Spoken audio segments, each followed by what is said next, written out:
All right, we're online. All right, welcome. This is the final presentation for CS631 database design, summer 2014. I'm Rob Andrzejewski. Partner is Sarah West. Hello. And what we're going to do is talk about what we did for this project for NJIT admissions and some of the decisions we made and how we're going to implement a product for a potential user, which is yourself. So the whole purpose of this project was to create a administrative app to add and drop classes, basically student registration, as well as administrative functions for faculty, um, some minor payroll, uh, TA administration, and for making class lists. So we'll get further on that in the demonstration with Sarah.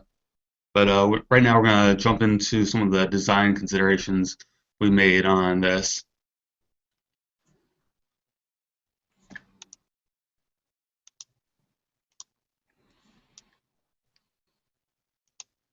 So going into our design considerations, basically we had a technical interview, which was our requirements that had a plain English design of what the user wanted the interface to be. From that, we made a logical design and came out with entity relationship diagram. That's what's coming up right now.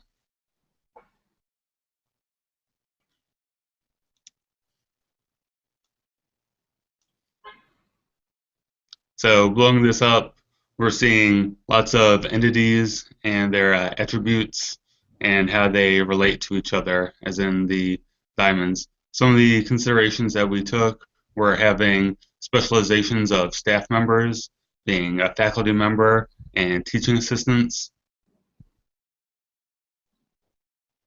as well as having different entities on multiple relations, such as a faculty member belonging to a department, but also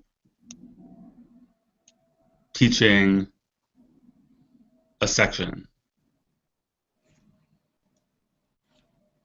Right.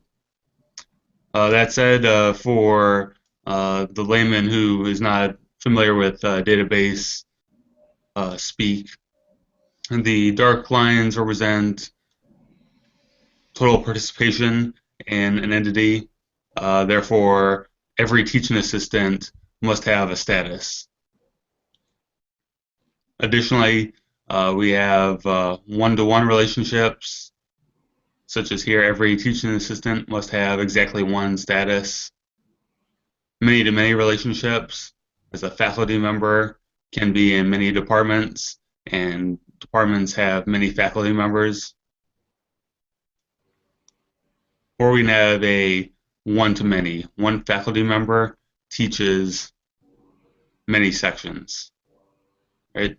So basically, we took the plain English definition of the requirements and turned it into this logical design. Physically is beyond the scope of this class. However, thought has to be given that we're using a web-based hosting, so we can host it all off-site if there's not physical space or it's not cost-effective to use in-house servers.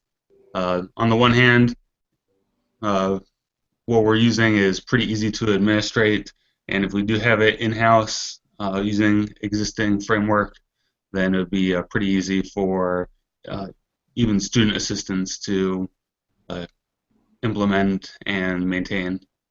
And beta testing is going on right now. Right now we're just using a prototype, and that'll be covered in the demonstration. All right, moving on with our design decisions. We designed it in Python using a Django framework. References are follows. So a big advantage of this is that it's a low cost. Actually, those programs are free to use. So that is one big thing there that is we're not paying for licenses for all this equipment. Another thing is we've got rapid implementation. We can automatically generate our queries and automatically generate our admin for system maintenance. Also, because this is an easy to use system, Django takes away a lot of redundancy of re-entering information, and also we're using a lot of drop-down menus to prevent error from inexperienced users.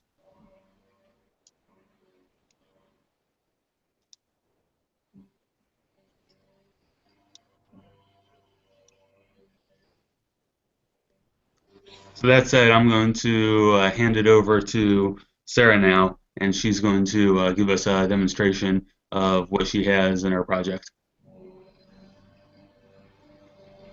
Hello, Right, I'm Sarah. Sarah, and I think I have control now. Um, so here is the uh, admin page here, and this is basically where a database administrator of NJIT's choosing can go in and add new courses, modify new courses, change the department that a course is in, the course number, the course name, how many credits, the TA requirement here. We can add new departments if we choose. We have chemistry, maths, mechanical engineering, fine arts, music, electronical engineering, and computer science. Modify locations, sections. You see we have drop-downs for locations because we've created a model that allows for many locations to be in a section. Time slots, max enrollment, faculty, just choose from a drop-down list. Student, you can multi-select if necessary, and choose a teaching assistant. So the Django framework, as Rob was saying, automatically generates the admin page for this. It automatically generates a lot of the code that we would need to use for interacting with the database. In our project, we used the MySQL database, and I will show you the models that we created for that database. So let me see. I have it here. We have this is programmed in the Python language, our MySQL models. So we have staff member, has a car field, social security number, first name, last name, street, city, state, salary. And you can see that in section, there are foreign keys for courses, locations. There's a many-to-many relationship that we've defined for time slot, and another one for students. So that there could be many time slots for a section, or there could be many students for a section. This is just how Django automatically figures out what kind of forms we need in our registration view. Now, let me go over to the real meat of the project. So this is our splash page. Just go to Heroku, Sarah, Rob, NJIT, cs631.herokuapp.com/registration. And by the way, we hosted this app for free on Heroku. So that's why we have the Heroku address. But if you wanted to have a custom URL, then that would be something that you would pay for a premium of. So you go here, welcome to NJIT, and you can select if you're a staff or a faculty member or an NJIT administrator. And again, the NJIT administrator would just go to the admin page. And if you wanted to view a class roster, first you select the department. We'll see computer science. Select the course, cryptography and security. And then finally we select a section. It shows the faculty last name, the time slot, one or many, and the location. And it just automatically generates a list for whichever one. Here's the students listed by last name and then by first name.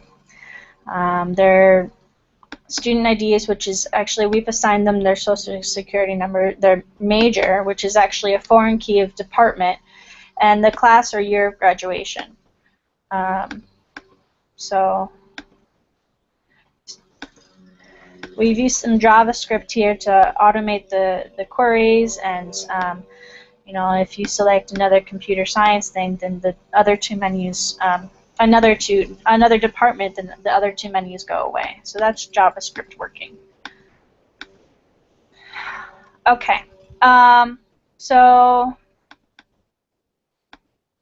we wanted to go back to registration, and if a student wants to add or drop a course, let's select a student ID number. I know that Beyonce's is this. Sign in. And we have Beyonce Knowles is registered for too many classes, actually. So let's drop some courses here.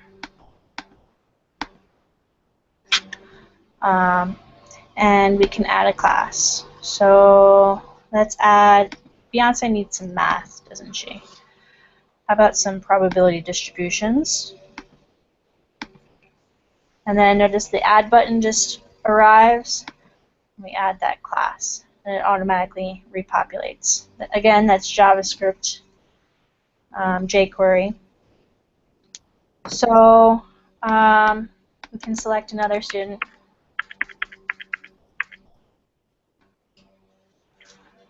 And add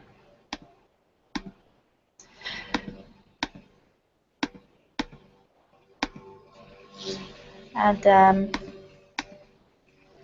Just keep adding classes.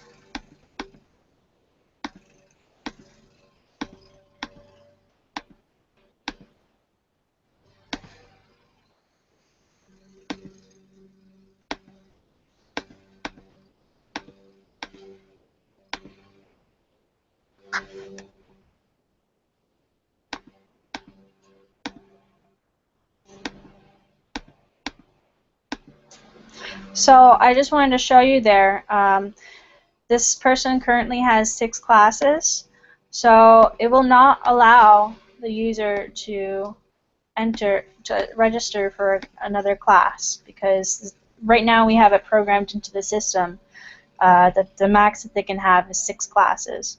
So if we delete some classes, then this person can add more classes again. There. And we do that again with the Django framework. If you'd like to view our database instances, we use SQL Pro for that.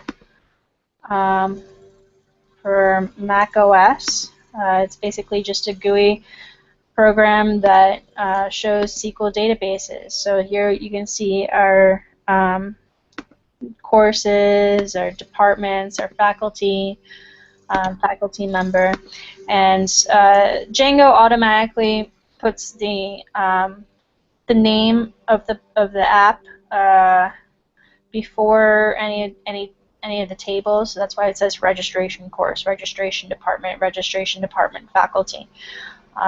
So you can have multiple apps in a project. You know, this project could be easily expanded to handle other administrative roles other than registration. You know, maybe some internal HR or financial records. The Django framework has the capability to do that, and we'd be happy to package that all into this project for you. So with that said, I think that completes our presentation. We look forward to making this a more useful tool to the user. All right, thank you, Sarah. Here's a couple of things to wrap up. Yeah, that's just a rough first flight implementation of that. There's going to be additional features when it gets to the end user, such as increased security to prevent unauthorized adding, dropping of classes, and also for privacy, as there are some degree of payroll information involved in this.